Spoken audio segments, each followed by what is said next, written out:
Thank you, Mr. Speaker.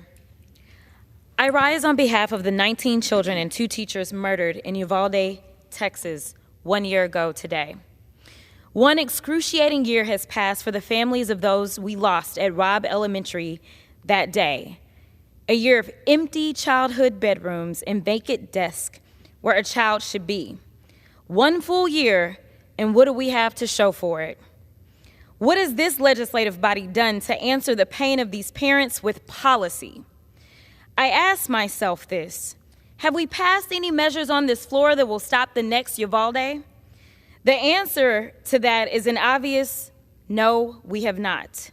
Because in the year since the second worst school shooting in American history, there has been 39 more.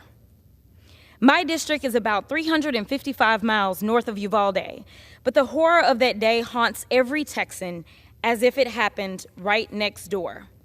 Maybe that's because it is happening next door. In a wave of gun violence that has touched every corner of Texas and every public space we once saw as safe. Just this month, my home of North Texas has grieved the deaths of 8 Texans in a hateful act of violence at a shopping mall. That was the 9th mass shooting in Texas in 14 years. 14 years that lawmakers in Texas and Washington have used to loosen gun regulations.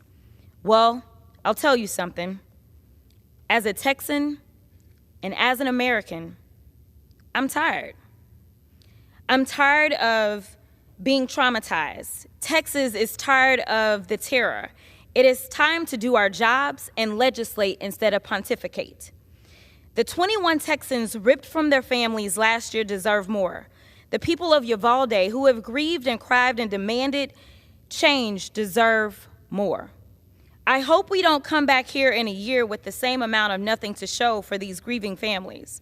I hope we can show up having passed universal background checks and a ban on the weapon of war that stole those children's lives. But if history that many Republicans don't believe we should have taught in schools, if history is any indication, then yet another year will pass, more lives will be lost, and politicians will put on their pastoral hats and issue prayers instead of practicing what they preach, which is to be tough on crime and to keep these weapons of war out of the hands of the many domestic terrorists that have frankly been radicalized by the right-wing extreme rhetoric. Regardless of what the Republicans do or don't do, regardless of their lack of courage to do, I'll continue doing what I do best, which is standing for common sense solutions that will save lives. To my colleagues, I challenge you, let's not fail these parents and children again. The #1 killer of children in this country is guns right now. It's time that my colleagues on the other side of the aisle practice what they preach and be pro-life.